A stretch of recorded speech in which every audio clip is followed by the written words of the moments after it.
ओम नमः सिद्धि। मंगलमय मंगल करण वीतराग विज्ञान। नमो ताहि जाते भये आदि महा। हरि मंगल करि हो महाग्रंथ करण को काज। जाते मिले समाज सब पावे मुझ पदरा।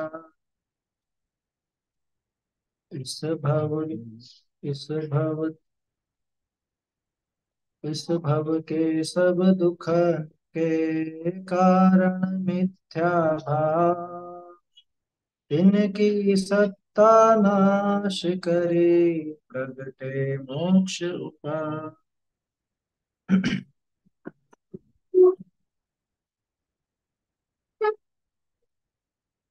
मोक्ष मार्ग प्रकाशक में चौथे अधिकार पर अपन ने चर्चा प्रारंभ की है। और मिथ्या दर्शन की प्रवृत्ति ये अपन देख रहे हैं, महत्वपूर्ण विषय है।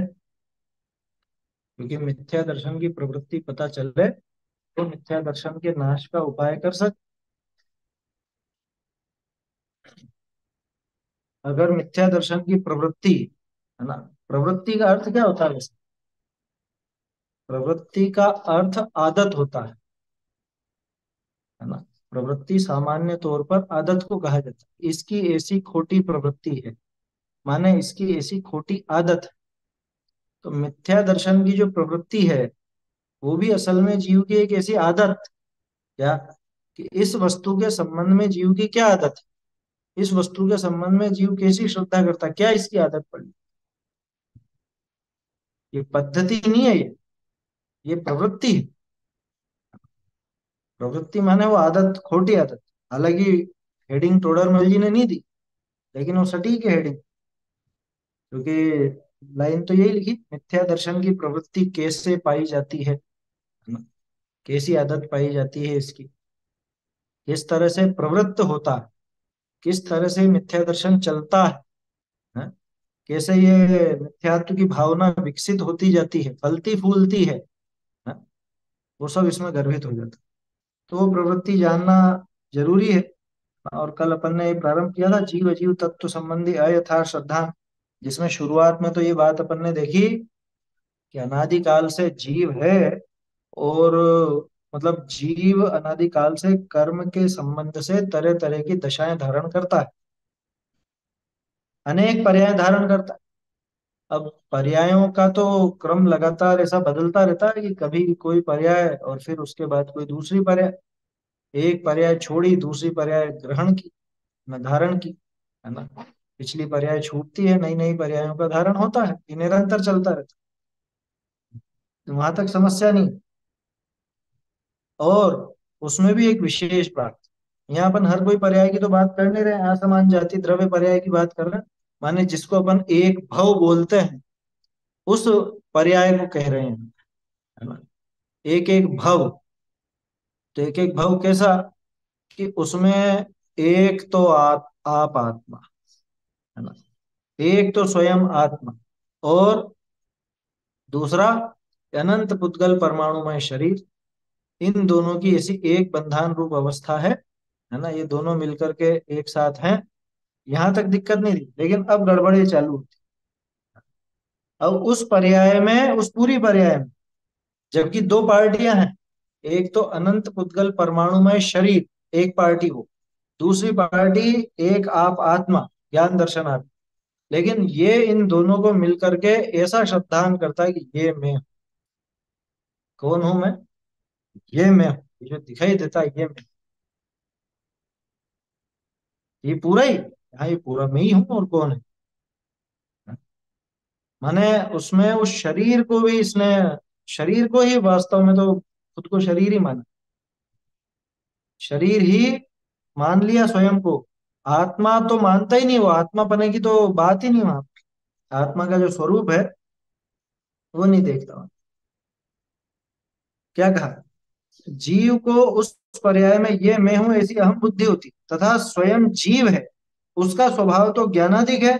और विभाव क्रोधादिक है, और उद्गल परमाणुओं के वर्ण गंध रस स्पर्श आदि स्वभाव है, उन सबको अपना स्वरूप मानता है कि ये पूरा मैं, और इसमें ये सारा मेरा स्वरूप। देखो किस किस को अपना स्वरूप माना, कल अपन ने बात की थी ना, ये 50% तो सही होगा, क्योंकि ज्ञान दर्शन आदि को तो मान ही रहा है ना अपना, उतना तो सही करो इसका कि नहीं, वो भी सही नहीं। क्यों? क्योंकि उसको इन दोनों में भिन्नता मालूम ही नहीं है ना, उसको मालूम ही नहीं है कि यहाँ पे मेरा हिस्सा कितना और इसका हिस्सा कितना, ये बिल्कुल पता नहीं है उसको। इस वजह से उसका वो मानना झूठा है। दूसरी बात, जैसे वो मतवाले का उदाहरण आता है, या शराबी कभी अपनी माँ को माँ भी कहे और पत्नी को पत्नी भी कहे तो भी उसका वो कहना सत्य नहीं हो जाता है ना? आधे टाइम तो वो माँ को पत्नी, पत्नी को माँ कहता है, और आधे टाइम पत्नी को पत्नी और माँ को माँ कहता है, तो आधे टाइम तो सही बोल रहा है कि नहीं, वो पूरे समय ही नशे में। ठीक उसी तरह से यहाँ पे समझिए क्या, कि वो भले ज्ञान आदि को भी तो अपना कह रहा है साहब, राग आदि को अपना कह रहा है, ज्ञान आदि को अपना कह रहा है, अब शरीर को भी कभी अपना कह दे, शरीर के स्पर्श रस गंध वर्ण को भी अपना कह दे, तो आधा तो सही करो इसको, ये बिल्कुल भी सही नहीं। याद रखिए, श्रद्धा में परसेंटेज का काम ही नहीं है ना, ये तो है या नहीं है, या तो पूरा 100% या बिल्कुल जीरो, ऐसा रहता है श्रद्धा में। अब एक प्रश्न यहाँ बनता है वैसे कि साहब एक वो सम्यक मिथ्यात्व भी तो होता है? मिश्र भी तो होता है, मिश्र। अरे वो मिश्र एक अलग ही तरह की दशा है, वो कोई इनका मिश्रित नहीं है, और वो है तो मिथ्यात्व की दशा, उसको सम्यक दर्शन थोड़ी ना कहा जाता, वो सम्यक दर्शन है ही नहीं। वो कोई ऐसी विचित्र दशा है जिसका वर्णन कोई किया नहीं जा सकता। उदाहरण भी दिया तो वो है, गुड़ मिश्रित दही का उदाहरण दे दिया, बस ऐसा है, वो खट्टा मीठा, वो क्या स्वाद है, कुछ अलग ही स्वाद हो गया, तीसरा ही स्वाद बन गया। वो इन दोनों का मिला हुआ, मिल करके तो बना, लेकिन वो मिला हुआ नहीं कहलाता, वो अलग ही है स्वाद, केवल ज्ञानी जानते हैं, ऐसा है। तो इसलिए उस चक्कर में मत आना कि साहब मिश्रित भी तो हो जाती है, इसमें मिश्रपना नहीं होता, श्रद्धा में मिश्रपना नहीं। चलिए, अपन तो ये बात देख रहे थे, उन सबको अपना स्वरूप मानता है ना, यहाँ तक बात हो गई थी। कैसा मानता है? ए मेरे हैं, ए मेरे हैं ऐसे मम बुद्धि हो, बहुरी आप जीव है, ताके ज्ञानादिक की व क्रोधादिक की अधिक हीनता रूप अवस्था हो, है ना? भाई स्वयं जीव होता है, स्वयं तो जीव ही है, और उसके ज्ञान की या क्रोधादि की अधिकता हीनता की अवस्था होती है। देखो दोनों ही ऐसी चीजें हैं, ज्ञान भी घटता है, कषाय भी घटती है, ज्ञान भी बढ़ता है, कषाय भी बढ़ती है, लेकिन एक अंतर बहुत गजब का है, ज्ञान कभी घटते घटते समाप्त नहीं हो जाए, और कषाय कभी बढ़ते बढ़ते अनंत नहीं हो जाए। कषाय कभी अनंतता को प्राप्त नहीं हो सकती, आया समझ? और ज्ञान कभी घटते घटते नष्ट नहीं हो सकता। कषाय अगर अनंतता को प्राप्त हो जाए तो स्वभाव बन जाए उसका। ज्ञान बढ़ते बढ़ते अनंत हो सकता है, और कषाय घटते घटते समाप्त हो सकती। ज्ञान घटते घटते कभी समाप्त नहीं होगा, और कषाय बढ़ते बढ़ते कभी अनंत नहीं होगा। अनंतानुबंधी मत समझना, नहीं तो आप कहोगे अनंतानुबंधी अनंत है तो सही, जो जो अनंतता ज्ञान में है, क्या ऐसी अनंतता कषाय की हो सकती है? ऐसी कषाय की अनंतता कभी हो नहीं सकती, आया समझ? कारण क्या है? कारण क्या है उसका? काल की बात ही नहीं ना, ये तो स्वभाव की बात है। काल अपेक्षा तो ऐसे तो ज्ञान अनंत ही है, लेकिन अपन उसको अनंत ज्ञान थोड़ा कहते हैं। अनंत ज्ञान तो उसी समय में वो भाव है, केवल केवल ज्ञान जैसा जिसको अपन कहते हैं, ऐसे वो उस तरह की नहीं होती। कारण क्या है इसका? कि कषाय घटते घटते नष्ट हो सकती है, लेकिन ज्ञान घटते घटते नष्ट नहीं हो सकता। ज्ञान बढ़ते बढ़ते अनंत हो सकता है, लेकिन कषाय बढ़ते बढ़ते अनंत नहीं हो सकती। कारण क्या? कारण ये कि ज्ञान स्वभाव है और कषाय विभाव है। विभाव कभी अनंतता को प्राप्त नहीं हो सकता, विभाव का नाश हो सकता है, और स्वभाव का कभी नाश नहीं हो सकता, वो अनंत हो सकता है। समझ में ही बात? ये जो लाइन आई ना, इस पर विचार करो कि ज्ञानाधिक की व क्रोधाधिक की अधिक हीनता रूप अवस्था हो है। अधिकता भी होती है, हीनता भी होती है, किसकी? ज्ञान की भी और कषाय की भी। कभी तो हमको ऐसा लगता है कि अभी तो ज्ञान बहुत अच्छा काम कर रहा है, बहुत जोरदार तरीके से काम कर रहा है। जब हम लोग पढ़ते थे ना, उस टाइम ऐसी आदत सी हो गई थी, पढ़ते थे तो नंबर से याद करने का एक शौक लग गया था, कुछ चीजें ऐसी याद हो जाती थी नंबर से। तत्वार सूत्र नंबर से बोलो, है? 7वें अध्याय का 25वां सूत्र कौन सा, तीसरे का चौथा सूत्र कौन सा, चौथे का 26वां कौन सा, ऐसा सब नंबर से याद हो जाता है। और मित्र वगैरह भी साथ में रहते हैं, तो कभी साथ में घूमने जा रहे कि चल ये वाला बोल, चल ये वाला बोल, तो याद होता था, है ना। असल में क्या है, अपने दिमाग की ऐसी आदत हो जाती है, आदत पड़ जाती है तो याद जल्दी भी होता है। उम्र भी ऐसी रहती है और अभ्यास से ऐसा हो भी जाता है। बाद में भी कोई करे तो हो जाता है अभ्यास, कोई ऐसी बड़ी बात नहीं है। तो वो तो एक सीखने की प्रक्रिया है, ठीक है ना। अब मैं क्या कह रहा था यहाँ कि वो याद तो सब हो जाता था। देखो,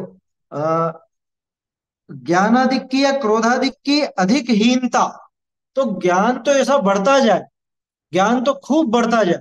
अब वो जब याद होता रहता है तो ऐसा लगता है सब कुछ आ जाएगा, सब कुछ आ जाएगा, अभी तो बहुत अच्छा काम कर रहा है क्या, है ना। और कभी कभी बिल्कुल ऐसा डल फेज आता है कि अरे कुछ समझ में ही नहीं आ रहा है। अरे बड़े बड़े होशियारों के भी ऐसा होता है, जीवन में कई बार ऐसा डल फेज होता है, उनको लगता है कि अरे साहब कुछ समझ ही नहीं बैठ रहा है, क्या करें क्या नहीं करें, तो ज्ञानहीन हो गया बिल्कुल, तो कुछ याद भी नहीं हो रहा। अरे ये प्रत्येक व्यक्ति वृद्धावस्था में आने पर ऐसा अनुभव करता ही कि बचपन में तो सब याद हो जाता था, खूब याद करा, पहले तो सब मुंह जबानी था, अब कुछ भी याद नहीं है। और याद नहीं, अब तो कुछ नया याद भी नहीं रहता, याद ही नहीं कर पाते। होता है ना ये। देखते हैं अपन विद्यार्थियों में, एक कक्षा में 40 विद्यार्थी हो, 30-40 विद्यार्थी। अब उनमें किसी का तो ज्ञान बहुत अधिक है, किसी का क्षयोक्षम बहुत अच्छा है, किसी का हीन है, और किसी का किसी विषय में अच्छा है, किसी का किसी विषय में अच्छा है। तो ज्ञान की हीनाधिकता नजर आती है। ऐसे ही क्रोधाधिक की, कषायों की भी हीनाधिकता नजर आती है। ये तो अपन देखते हैं, अपने परिवार में ही देखते हैं। हाँ? अरे ये बहुत सीधा है ना, ये बहुत सीधा है, इसकी कषाय बहुत मंद है, और ये बहुत तेज है। क्या इसकी कषाय भी तेज है, हर किसी से भिड़ता रहता है, इसका इसका लोभ तेज है। किसी के कौन सी कषाय तेज, किसी की कौन सी कषाय तेज, क्योंकि ये बहुत मायाचारी है, ये बात बात में झूठ बोलता है, इसकी आदत खराब है। आया समझ? अपने घर में 2-4 बच्चे हों तो वो, उनमें ही अंतर नजर आ जाता है अपने को। हर एक की अलग अलग पद्धति है, हर एक की कषाय अलग अलग, कषायों का लेवल भी अलग है, तो वो लेवल ही तो दिखा रहे हैं। ज्ञानाधिक की व क्रोधाधिक की अधिक हीनता रूप अवस्था हो है, किसकी? अभी खास बात यह है कि ये दोनों जीव की, अभी यहाँ जीव और पुद्गल का अंतर यहाँ नहीं किया। हाँ, अभी तो जीव की कहेंगे, तो जीव के ये ज्ञानादि और क्रोधादि, और उद्गल परमाणु में की वर्णादि पलटने रूप अवस्था हो है। उद्गल परमाणुओं की माने वो स्कंद की, अपन तो परमाणु को पकड़ ही नहीं पाते, उद्गल परमाणुओं से मिलकर बना जो स्कंद है, शरीर है, इसी को पकड़ पाते हैं। तो इनकी भी पलटने रूप अवस्था होती है। होता है ना कभी तो कि अरे अभी तो बहुत कोमल कोमल सा शरीर था और अब बहुत कठोर हो गया है। ये थोड़े समय पहले तो एकदम गोरा चिट्टा था और 15-20 दिन में ऐसा काला हो गया। बच्चे जाते हैं ना ननिहाल, तो अधिकांश दादा दादी की ये आदत होती है, अधिकांश। क्या? जब ननिहाल से बच्चा घर लौटेगा तो क्या, देखो कैसा काला होकर के आया है? देखो कैसा दुबला होकर के आया है। अधिकांश की आदत, ननिहाल से आया तो वो दिखाते हैं, यहाँ था जो अच्छा था ना, वहाँ क्या करने गया? तो वहाँ ननिहाल फलाना के यहाँ पे गया और वहां पे दुबला होकर के आ गया, काला होकर के आ गया। ऐसे अधिकांश लोगों की आदत हुआ करती। तो कहने का अर्थ यह है कि वो परमाणु की वर्णादि पलटने रूप अवस्था तीन सबनी को अपनी अवस्था माने है। कल मैंने आपसे कहा था टोडरमल जी की शैली पकड़ना है। पिछले पैराग्राफ में जो बात थी वहां पे द्रव्य की तरफ से बात थी। इस पैराग्राफ में जो बात है यहाँ पर्याय की तरफ से बात है। द्रव्य में अहम किया और वो पर्याय में ममत्व बुद्धि यहाँ पे कर रहा है। क्या? जीव के जैसे ज्ञान आदि और क्रोध आदि की अधिकताहीनता, तो ये पर्याय की बात है। अधिकताहीनता किसमें होती है? कि पर्याय में। तो उस पर्याय को भी अपना कहता है। और ये जो इसके स्पर्श रस गंध वर्ण इत्यादि कुछ भी हो रहे हैं, जो भी पलटा हो रहा है, इसको भी अपना कहता है। हो गया ना मैं काला, हो गया ना मैं गोरा, हो गया ना मैं मोटा पतला इत्यादि। हाँ, क्या कह रहा? तीन सबनी को अपनी अवस्था माना है कि ए मेरी अवस्था है, ऐसे मम बुद्धि करे है। ऐसी दशाओं को वो अपनी अवस्था मानता है, ये मेरी अवस्था। ऐसी तो इसके ममत्व बुद्धि चला करती। देखिए 316 पेज पर भी ऐसा प्रकरण है। हालांकि बात तो यहाँ खुली रही है पूरी।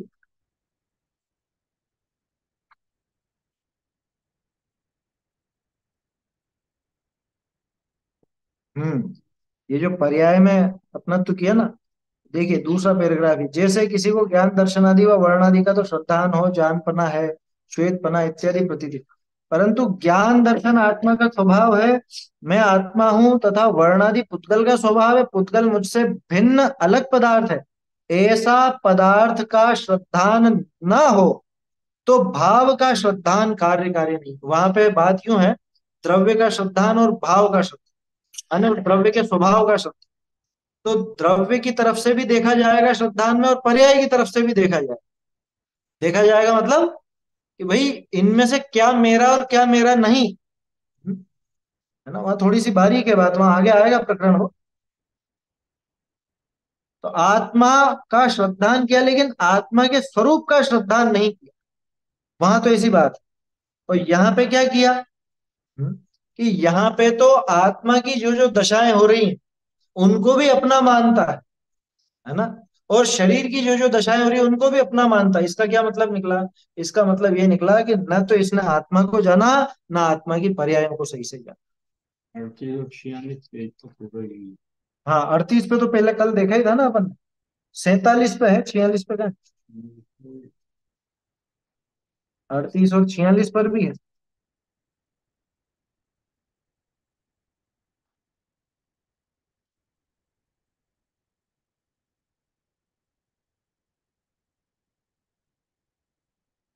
हाँ ये जो ज्ञानावरण वाला लिया है इसी के नीचे, है ना। तो देखो वहां भी सही है, एक स्वयं आत्मा। ये तो है ज्ञानावरणी वाला। ये इन्होंने चेंज कर दिया, पुरानी में तो वहां ऊपर ही हेडिंग। हाँ, क्या लिखा वहां पे? मिथ्या दर्शन आदि से जीव को स्व पर का विवेक नहीं हो सकता, है ना। एक स्वयं आत्मा, वहां भी ऐसी बात है। एक आप आत्मा जो यहाँ लिया ना, वो की वही बात वहां आई। और अनंत पुद्गल परमाणुमय शरीर, इनके संयोग रूप मनुष्य आदि पर्याय उत्पन्न होते। सेम लाइन है, सेम। पर्याय में आता हूँ। यहाँ पे भी ये 46 है ना ये। पहले से लग रहा था। हाँ 38 का लगा तो 46 का रहेगा। वो उसमें आपा मानते। देखो ज्ञान दर्शन आदि स्वभाव और कर्मोपाधि से क्रोधादि भाव, ठीक है, ये तो इनको तो अपना माने कोई दिक्कत नहीं। लेकिन शरीर का स्पर्श रस गंध वर्ण स्वभाव वो प्रकट है और उसकी तरह तरह की अवस्थाएं होती है, इन सबको अपना स्वरूप जानता है। बोलो, इन सबको अपना स्वरूप जान, ये भारी भूल इसकी चला गई। ये कि यही बात यहाँ चल रही है ना। ऐसे 47 पर भी है। तो ये तो विषय अलग से बहुत सारे हैं, ये देख ही चुके हैं अपन वैसे 47 का और इसका 38। देखो क्या कह रहे हैं आगे। तो यहाँ ये बात पकड़ में है टोडरमल जी किस क्रम से चल रहे हैं। पहले वो द्रव्य में भिन्नता नहीं देखी, तो वो जो मैं नहीं था उसमें तो मैंने मैं बना किया उस द्रव्य में। अब उस द्रव्य की जो तरह तरह की पर्याय है, उनमें मैं बना नहीं तो मेरा पना, मेरा रंग, मेरा स्पर्श, मेरा वर्ण, मेरी गंध इत्यादि जो भी। जबकि वो मेरी कितनी थी, मेरी तो थी, वो तो सारी शरीर की, शरीर के आधार से थी, शरीर की थी। उन सबको अपनी अवस्था मानता है ना।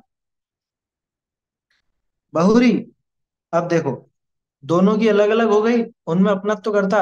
अब परस्पर में निमित्त निमित्तिक संबंध दे। बहुरी जीव के और शरीर के निमित्त निमित्तिक संबंध है। हम्म? जीव के और शरीर के निमित्त निमित्तिक संबंध है। ताते जो क्रिया हो है, ताको अपनी माने। देखो कैसे एक एक चीज घटित करते हैं। पहले जीव के ज्ञान दर्शन आदि, जीव के क्रोध आदि, ठीक है। फिर शरीर के स्पर्श रस गंध वर्ण आदि। फिर अब इनके जो परस्पर निमित्त से क्रियाएं होती हैं, उनको भी ले लिया। परस्पर में जो निमित्त से क्रियाएं होती है वो सब भी किसकी, वो भी मेरी, वो सब भी मेरी। देखो जीव के और शरीर के निमित्त निमित्तिक संबंध है। ताते जो क्रिया, उससे जो कुछ क्रिया होती है, उसे भी अपनी मानता है। यहाँ पे 47 नंबर पेज पे है वो, इकदंडी बेड़ी वाला। इकदंडी बेड़ी का शायद वहीं पे ही है मेरे ख्याल से, हाँ?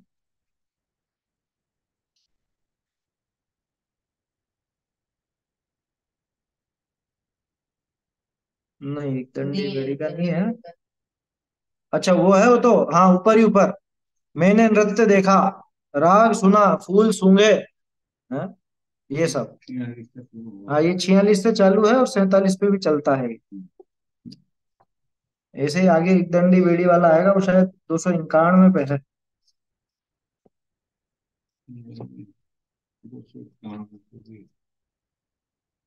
मतलब कहाँ कहाँ कितना टोडरमल जी ने विषय खोला है। कहने का आशय यह है कि टोडरमल जी हर जगह इस पर प्रहार करते हैं, मोह पर हर जगह प्रहार करते हैं। देखो इसको देखते हैं अपन तो अभी। जीव के और शरीर के निमित्त नैमित्तिक संबंध है, ये तो अपने को पता है। कैसे है निमित्त नैमित्तिक संबंध? जैसे पहले आ चुका है ना, आंखें, मतलब वो अभी आगे भी आएगा, इसके अंदर अगले पेज पे ही आएगा। क्या? आंखें लाल हो जाएंगी, गुस्सा होगा तो आंखें लाल हो जाएंगी, ये अगले पेज पे आ रहा है 81, ऊपर ही ऊपर, है ना। क्रोध आदि हो तो आंखें लाल हो जाती हैं, हास्य आदि होने पे मुख प्रफुल्लित हो जाता है। भय लगे तो एकदम रोंगटे खड़े हो जाते हैं, थर थर कांपने लगता है। तो कुछ तो शरीर की ऐसी क्रियाएं जिनके निमित्त से जीव की कुछ क्रियाएं होती हैं। कुछ जीव की ऐसी क्रियाएं कि जिनके निमित्त से शरीर की कुछ क्रियाएं होती हैं। ऐसी परस्पर निमित्त निमित्तिक संबंध, परस्पर, है ना। देखो एक सेकंड।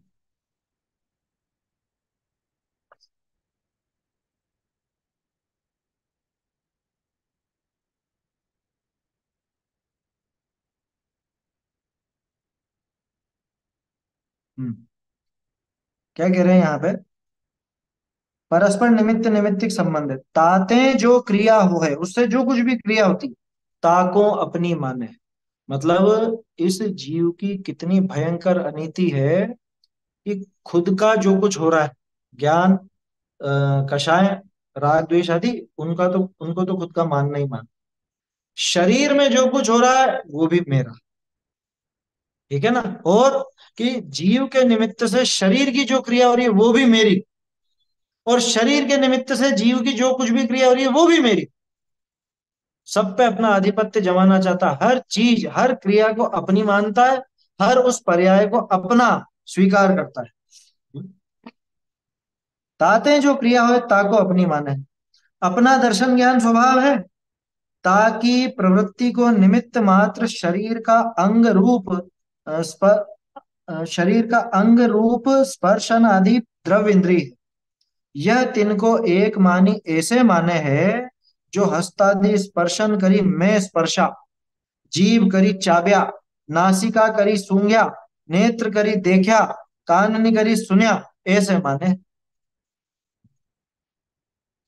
ये वाली बात है वहां पर। पीछे जो निकली थी ना वो 47 पेज पे। हम्म। हाँ 46 47 पे। मैंने रूप देखा, मैंने फूल सूंघा, वही तो बात है पूरी। देखो क्या हुआ, अपना ज्ञान दर्शन स्वभाव वो तो ठीक है, लेकिन इतना कमजोर है कि शरीर के इंद्रियों की सहायता के बिना नहीं जान सकता। तो उसकी प्रवृत्ति को निमित्त मात्र शरीर का अंग रूप, हमारे जानने की प्रवृत्ति में निमित्त कौन बनता है? हमारे जानने की प्रवृत्ति में निमित्त बनती है ये इंद्रिया, द्रव्य इंद्रिया, है ना। कोई दिक्कत नहीं ऐसा कहने में, ये सामान्य कथन है, निमित्त निमित्तिक संबंध दिखाने वाला कथन। क्योंकि हमारा ज्ञान इतना कमजोर है कि बिना इंद्रियों के वो चल ही नहीं पाता, इतना कमजोर है कि इंद्रियों की सहायता उसको लगती ही लगती। जैसे मुझे किसी वस्तु का स्पर्श मतलब जानना, जैसे मान लो ये दीवार है पीछे, तो ठंडी है या गर्म है, तो ये जानना है तो मैं इंद्रिय की सहायता से इसको छू करके, स्पर्शन इंद्रिय की सहायता से छू करके जान सकता। सामने मिठाइयां पड़ी हैं इतनी सारी, वो मिठाइयों का स्वाद कैसा है वो जानने के लिए मुझे जीवान की सहायता लगेगी लगेगी। तो जीवान, ये मेरे ज्ञान की इतनी कमजोरी है। जीवान से हुआ ना ज्ञान, हाथ से हुआ तो ना। जीवान से हुआ कि नहीं हुआ ज्ञान? है, हाथ से हुआ या नहीं? कि वास्तव में तो इंद्रियों से नहीं हुआ ज्ञान, तो ज्ञान से ही हुआ। ज्ञान कमजोर है लेकिन काम तो वो ज्ञान ही करे। जैसे चश्मे से देखा, तो ये बताओ चश्मे ने देखा या आपने देखा? कि देखा तो हमने, पर चश्मे से। तो जैसे चश्मा एक बाहरी साधन है, ऐसे ही ये द्रव्य इंद्रियां भी एक बाहरी साधन है। और ज्ञान कमजोर है तो उसको इनकी सहायता लेनी पड़ती है। अब चक्कर क्या है, उनकी प्रवृत्ति को निमित्त मात्र शरीर का अंग रूप स्पर्शन आदि द्रव्य इंद्रिय है, ये तिनको एक मान ही ऐसे मान, उनको एक मान लेता है। किसको?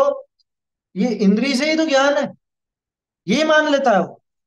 इनको एक मान लेता है, उस ज्ञान को और उस द्रव्य इंद्रिय की प्रवृत्ति को एक मान लिया, अथवा इंद्रियों को और स्वयं को एक मान लिया। ये किसने छुआ? मैंने ही तो छुआ। ये किसने चखा? मैंने ही तो चखा।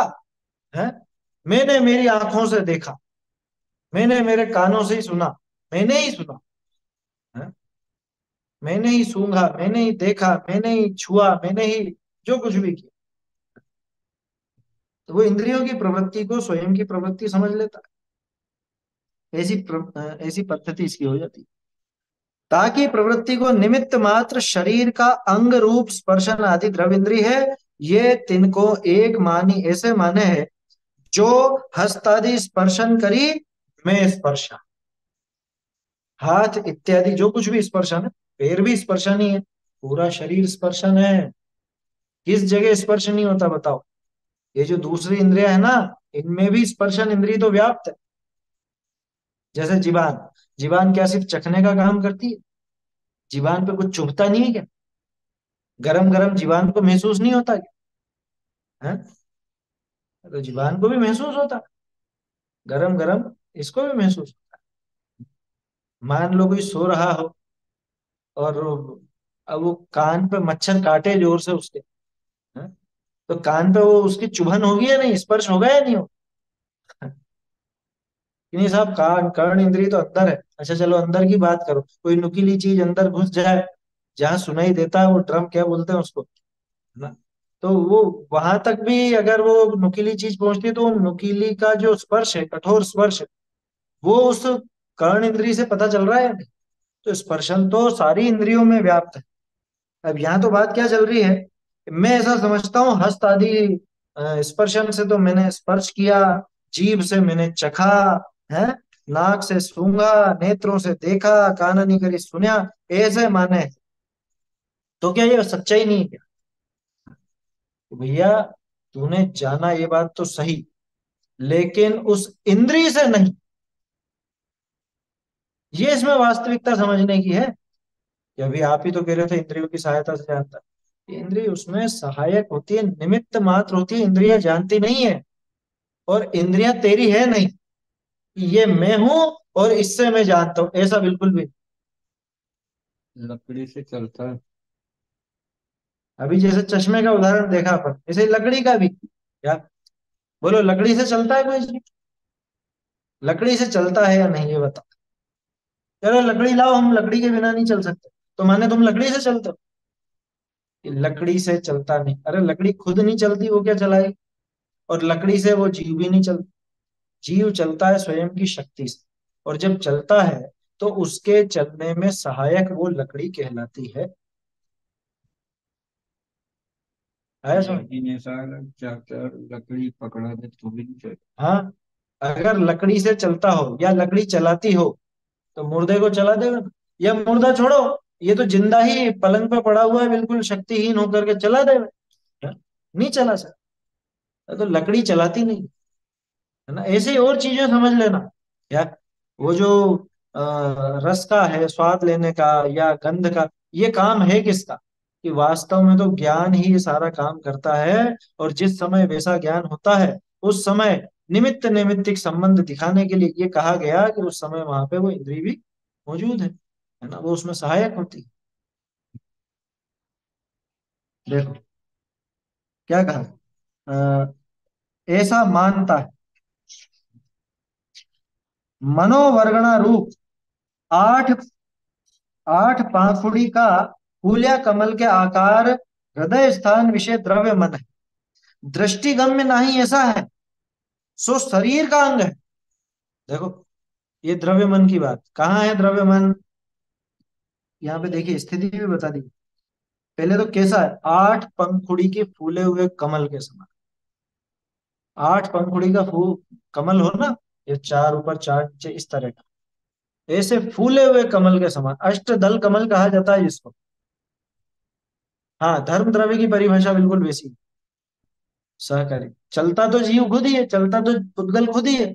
अब चलने वाले जीव और पुद्गल को चलने में सहायक वो धर्म द्रव्य, बस वैसी की वैसी बात यहाँ पर। इसलिए वहां पे इष्टोपदेश में लिख दिया है, क्या है? सर्वनिमित्ता गते धर्मास्तिकाय, कि सारे के सारे निमित्त ना, गते धर्मास्तिकाय, कि जैसे गति में धर्मास्तिकाय निमित्त है, बस वैसे ही है। जो धर्म द्रव्य चलाता नहीं, वैसे ये भी नहीं चलाता।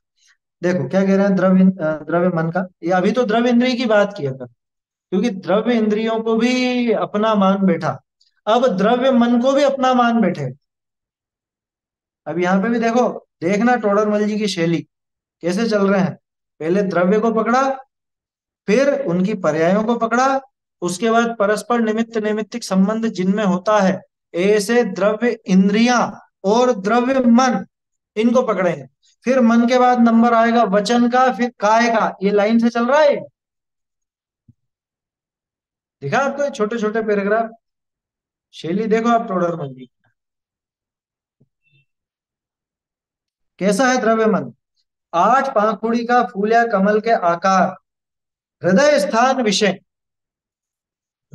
आठ पंखुड़ी के फूले हुए कमल के जैसा ऐसा कुछ आकार है उसका। अब वो तो वास्तविक कैसा है, वो केवल ज्ञान गम्य है। मनोवर्गणा बहुत सूक्ष्म होती है ना, अपने तो पकड़ में आई है पुद्गल, लेकिन अपने को पकड़ में नहीं आई। अपने को पकड़ में बिल्कुल नहीं आए। क्या कह रहे हैं? अ, फूले हुए कमल के आकार, हृदय स्थान विषय, ये हृदय स्थान, जो भगवान के वो चिन्ह देखा होगा ना, श्रीवत्स का चिन्ह, वो उस हृदय स्थान की निशानी है। हाँ। बहुत से लोग वो उस चिन्ह के लिए कहते हैं ये मन अब काम नहीं कर रहा ना, इसलिए मन की निशानी दे दी इसी। मन को जीत लिया इन्होंने इसलिए ऊपर, अरे और कुछ भी नहीं है। शास्त्रों में सिर्फ एक उल्लेख उसका ऐसा आता है कि सिद्धों की प्रतिमा के वो नहीं लगाया जाता, अरहंतों की प्रतिमा के लगाया जाता। बस ये अरहंत और सिद्ध की प्रतिमा में अंतर करने के लिए ये चिन्ह है। श्रीवत्स चिन्ह बोलते हैं उसको, है ना? बीचों बीच होता है, सीने में बीचों बीच। जिस प्रतिमा में नहीं हो, समझ लेना है कि वो सिद्ध भगवान की प्रतिमा, जिसमें है वो अरहंत भगवान की प्रतिमा। ऐसा एक सामान्य लक्षण है ना, और कोई ऐसी विशेष बात। तो वो तो खैर बात इसलिए चल पड़ी, ये हृदय स्थान माने क्या? हृदय स्थान माने वो जगह, है ना, सेंटर पॉइंट। नहीं तो कोई सोचे साहब हृदय तो थोड़ा सा लेफ्ट में होता है तो लेफ्ट में तो हृदय है, वो बीचों बीच दिखाने के लिए हृदय स्थान कहा जाता है। द्रव्य मन है ना, दृष्टिगम्य नहीं ऐसा है, दृष्टि से पकड़ में आता नहीं, आंखों से दिखता नहीं है।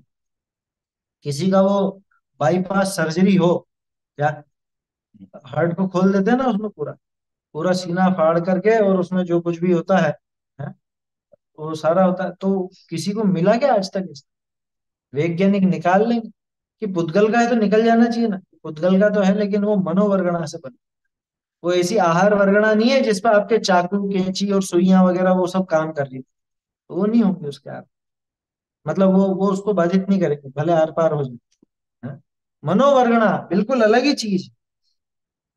ऐसा वो द्रव्य मन नहीं दृष्टिगम्य नहीं, अ, द्रव्य मन है दृष्टिगम्य नहीं ऐसा है, सो शरीर का अंग है।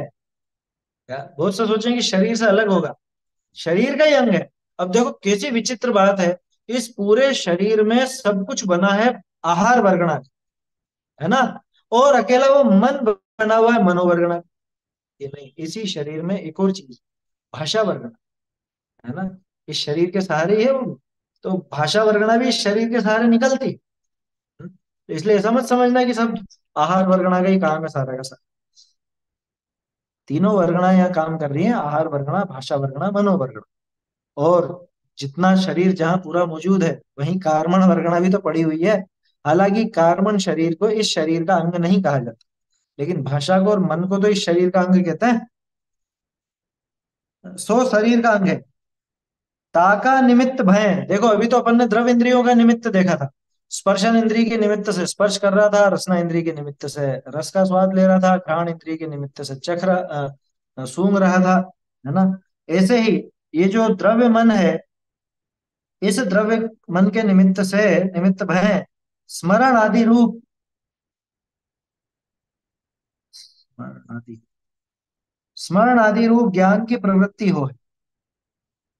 स्मरण करना किसका काम? मन का काम। तो यहाँ एक प्रश्न खड़ा होता है कि साहब स्मृति अगर मन का काम है, तो फिर वो मधुमक्खियां अपने छत्ते तक वापस कैसे पहुंच जाती, चींटी कैसे अपने बिल तक वापस पहुंच जाती है? वो स्मृति नहीं है क्या? वो स्मृति तो है, लेकिन कोई बहुत लंबी स्मृति नहीं, है ना। यहाँ जिस स्मरण को ऐसा कहा जा रहा है, एक तो समझना जैसे जाति स्मरण उनको हो नहीं सकता, पिछले भाव का नहीं होता, है ना। असंगी पंचेंद्रिय तक के वो काम नहीं, बिल्कुल भी काम में नहीं हो। दूसरा, बहुत लंबा स्मरण नहीं होता, ये छोटा मोटा होता है। छोटा मोटा कैसे है कि जैसे वो जो भौरा था, अब वो अपने छत्ते से निकल करके वो बाग तक गया और फिर वापस से निकल करके छत्ते में आ गया, इतना मात्र तो रहेगा।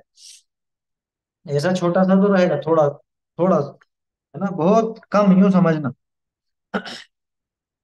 बाकी बहुत लंबा नहीं कि बरसों का रहे या ऐसा। बाकी तो केवल ज्ञान गम्य है, क्योंकि अपन कैसे अंदाजा लगाएं कि मधुमक्खी को कितने दिन का याद है? बहुत से कहते हैं कि इसने याद रखा, हमने शहद निकाला था जो इसने आके हमको डंक मार दिया है। ऐसा ऐसा कुछ याद नहीं रखते, वो तो अपना बचाव करने के लिए जो कुछ भी बन सके वो करता है, उनको ऐसा स्मरण नहीं होता। सामान्य छोटा मोटा स्मरण रहता है, उसकी यहाँ पर बात। ताका निमित्त भय स्मरण आदि रूप ज्ञान की प्रवृत्ति हो गई। आदि, हाँ, ये भी देखो, स्मरण आदि, आदि में क्या है? स्मृति, प्रत्यभिज्ञान, तर्क, अनुमान, आगम, है ना, ये सब चीजें मन के सहारे होती है, बिना मन के नहीं होगी, ये बात पक्की। क्या? ये बात बिल्कुल पक्की, बिना मन के ये सब चीजें नहीं होगी। जैसे प्रत्यभिज्ञान एकाएक किस तरह से लगाया, मतलब अगर वैसा हो तो अपने को पता नहीं, लेकिन कैसे लगाएगा, प्रत्यभिज्ञान कैसे लगाएगा वहां?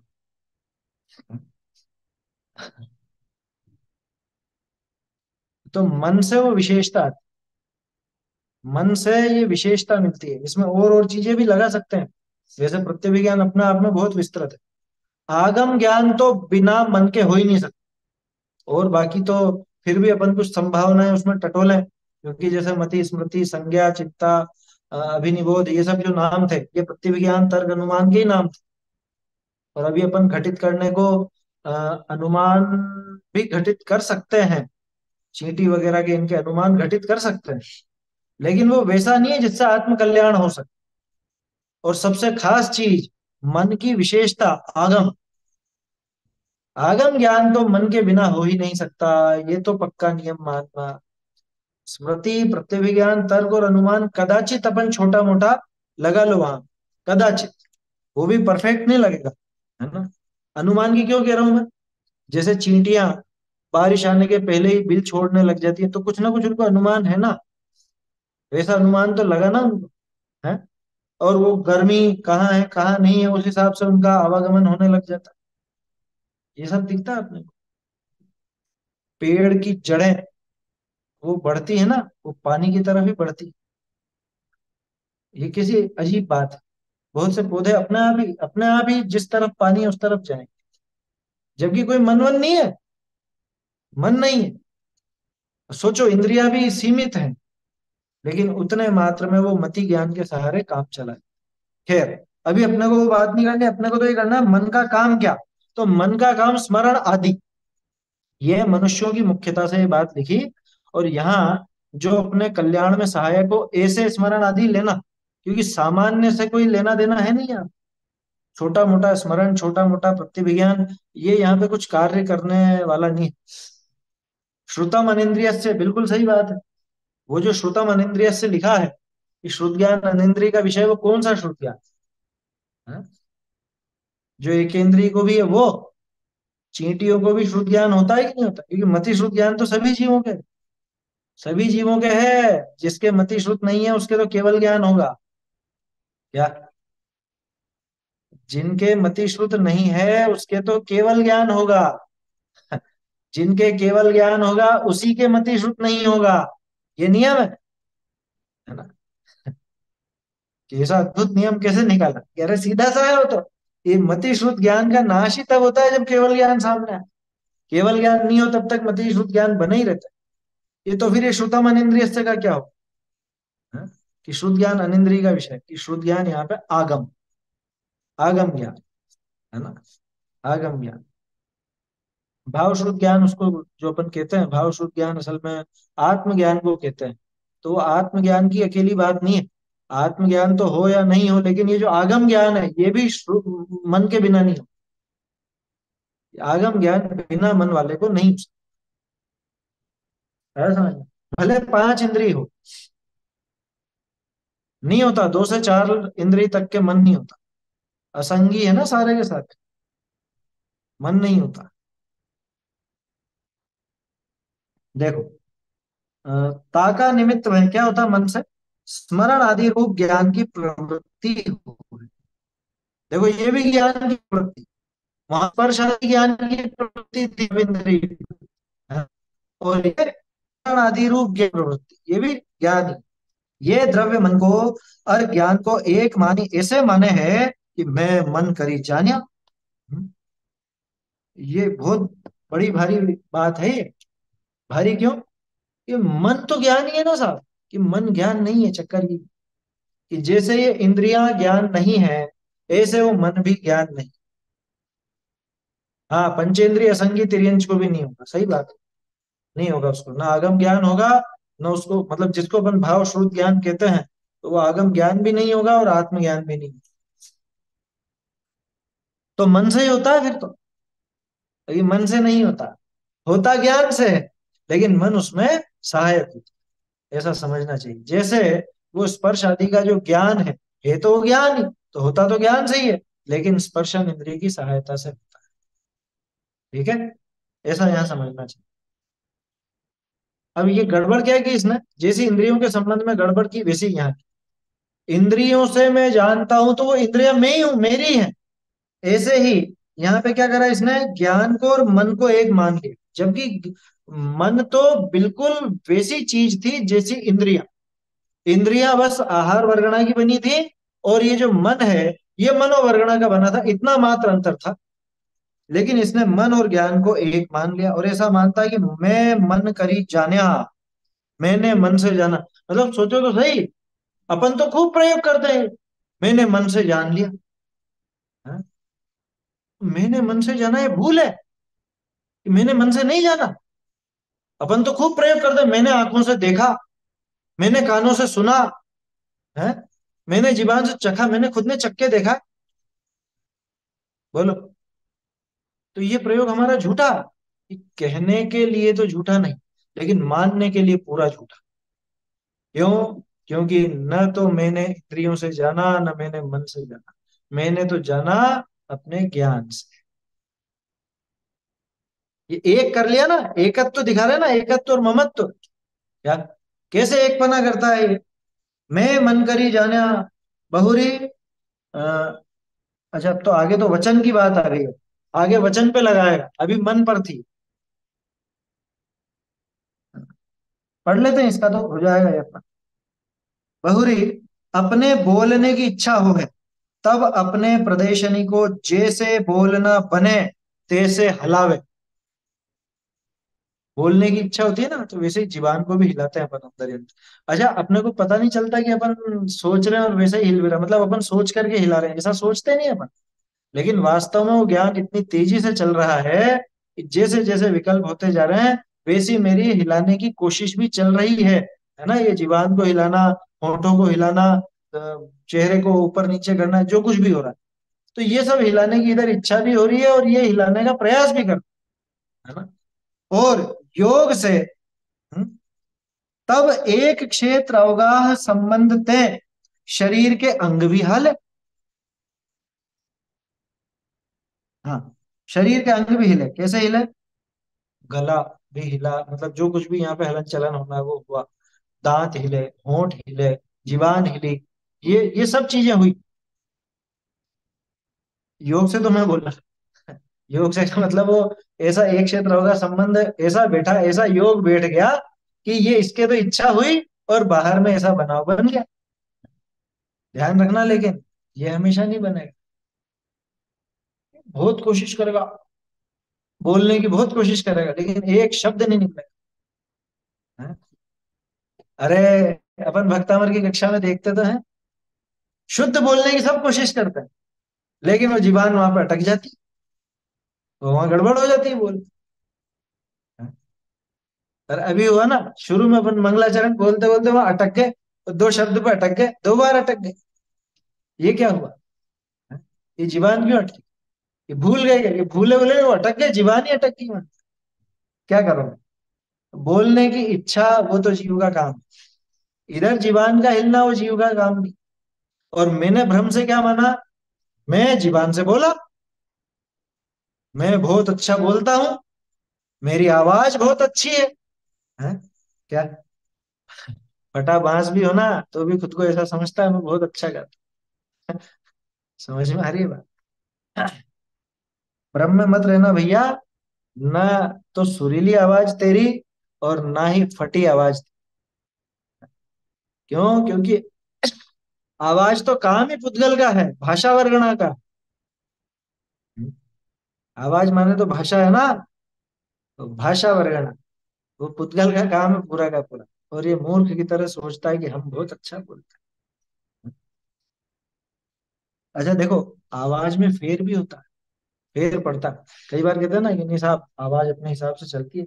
जब कोई प्रेम से बोल रहा हो ना, तो आवाज बहुत मीठी निकलती है उससे। और जब गुस्से में बोल रहा हो, तब देखो वही आवाज, उसी व्यक्ति की आवाज कितनी कर्कश हो जाती है, ऐसी कठोर सी आवाज लगने लग जाती है वो। हाँ?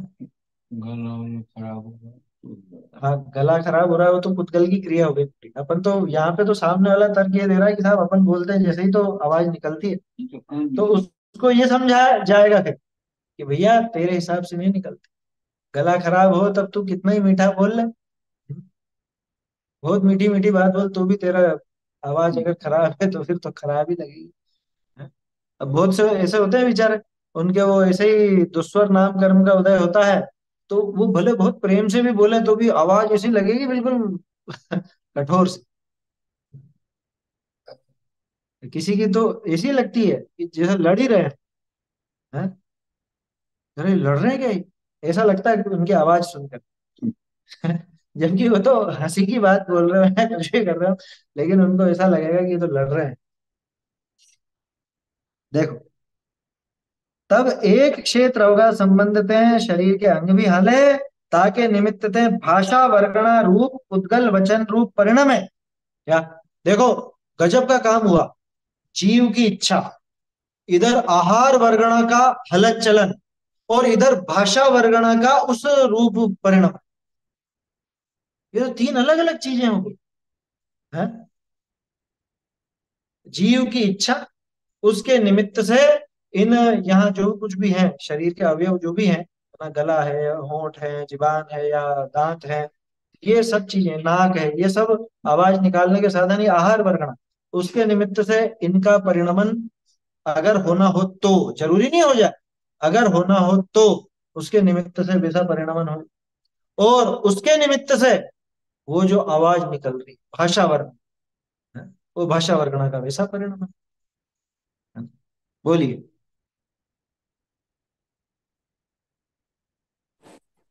आहार वर्गना तो हम ग्रहण करते हैं ना, ये जो हलन चलन हो रहा है इसको आहार वर्गना कहते हैं। नहीं, आहार वर्गणा से पूरा शरीर बना हुआ है, मैं यूं कह रहा हूँ। तो वो शरीर में जो हलन चलन हुआ, उन वर्गणाओं का ही तो हलन चलन है वो। वर्गणाएं कहीं जाएंगी तो नहीं, वर्गणाएं हमने ग्रहण की, तो वर्गणाएं मिलकर के ही तो इस शरीर को बना रही। जैसे कार्बन शरीर कार्बन वर्गणाओं से बना हुआ है, ऐसे ही ये पुद्गल में ये पूरा जो शरीर है, कार्बन शरीर भी पुद्गल में है, लेकिन ये शरीर भी उन आहार वर्गणाओं से बना हुआ है। तो जाएंगी कहाँ, वो वही हलन चलन हो रहा है। ये हलन मतलब चलन तो मतलब ये जीव की शक्ति से मतलब हो रहा है, पुद्गल में ऐसा कार्य ऐसा कह सकते नहीं हैं। नहीं नहीं, वो तो देखो निमित्त निमित्तिक संबंध से ही कहेंगे अपन, है ना। क्योंकि शक्ति तो पुद्गल की खुद की है ना, क्रियावती शक्ति तो पुद्गल में भी है ना। और कई बार तो बिना जीव की शक्ति के ही पुद्गल का हलन चलन होता। फिसलना कौन चाहता है, फिसल जाता है लेकिन। कह रहे रुकते रुकते ही टकरा गया, बोलो, रुकते रुकते ही टकरा गया। जैसे गाड़ी में ब्रेक लगाते लगाते भी एक्सीडेंट हो जाए, ऐसे ही इसका भी ब्रेक लगते लगते ठुक जाता है बिल्कुल। क्या कहा, तो ऐसे वो शरीर के अंग भी हल है, ताके निमित्त थे भाषा वर्गणारूप पुद्गल वचन रूप परिणम है। भाषा वर्गणारूप पुद्गल वचन रूप परिणम।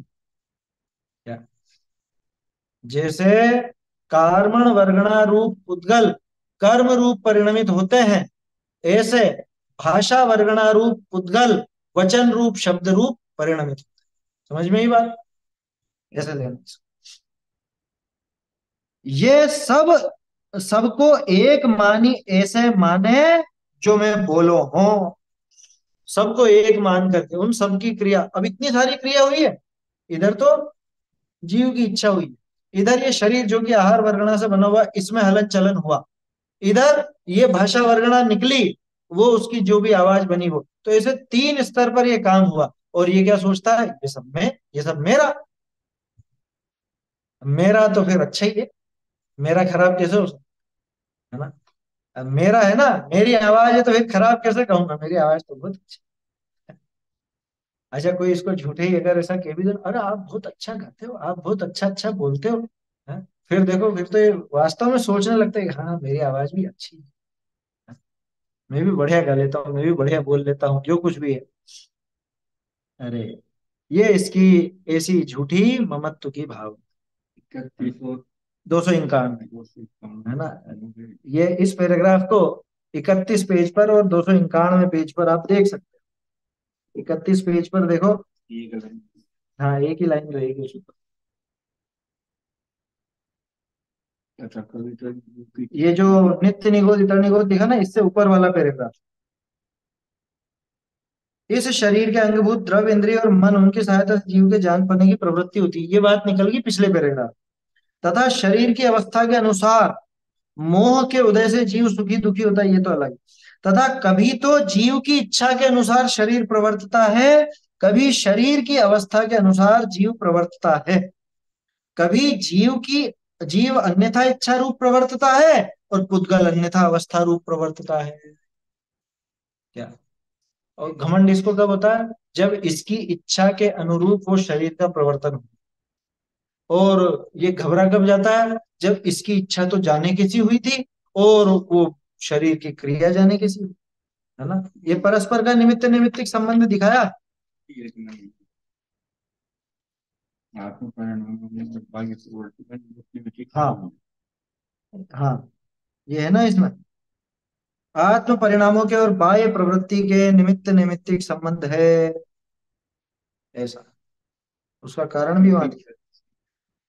हाँ, क्योंकि छद्मस्त की क्रियाएं परिणाम पूर्वक होती हैं, कदाचित बिना परिणाम कोई क्रिया होती है सुपरवशता से होती है।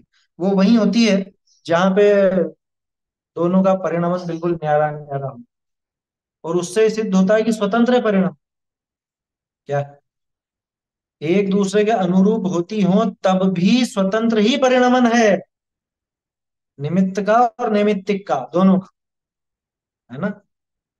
इसको ऐसा लगता है इसने ऐसा करा दिया है, इसकी वजह से ऐसा हो गया, जबकि वो भूल है। ठीक है, तो अभी अपन ने यहाँ पे ये बात देखी, जीव अजीव तत्व संबंधी यथार्थ श्रद्धान में यहाँ तक की बात हुई अपनी। कहाँ तक की, एक तो गलत द्रव्य में अहम कर लिया, फिर द्रव्य की पर्यायों पर बात आई, पर्यायों के बाद जो दोनों की मिली हुई अवस्थाएं होती थी, है ना, मतलब परस्पर निमित्त से जो ऐसी दशा होती थी, उसमें ये इसने अपनत्व कर लिया, ममत्व कर लिया, परस्पर निमित्त निमित्तिक संबंध से। अब उसमें मन की बात हुई, वचन की बात हुई, काया की बात कल देखें।